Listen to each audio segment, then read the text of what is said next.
We're going to get to that in a moment, but I want us to take a look at this page, and we're going to have a deeper conversation on this. It's on the 4th page of the Daily Nation. That's Ruto's tough balancing act as Raila piles pressure with protest.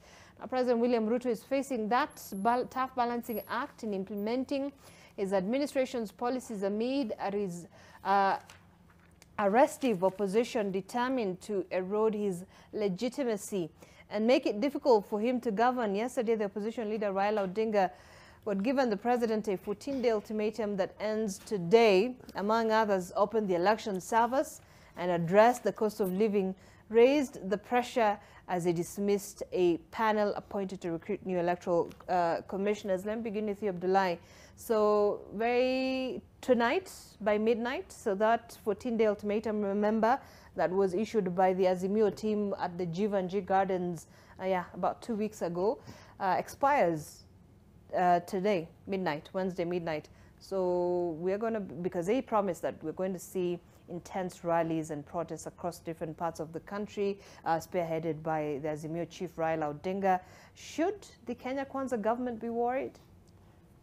Well, I think first of all, there is the right of Kenyan to picket. Mm-hmm. And when they say they want to do mass action or they want to protest, mm-hmm. what do they mean? Do they want to get violent, or do they want to exercise their rights and put pressure on government? If it is exercising their constitutional right by assembling and picketing and, you know, airing their views, that is within their rights. Mm-hmm.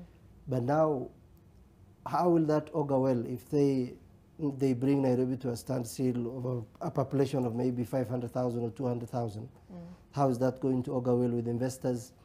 How is that going to augur well with the, you know, the current people struggling with the economy? Mm. I mean, so I think Kenya Kwanza should be worried in the sense that the impression this is going to create is not good for us as a country. Mm-hmm.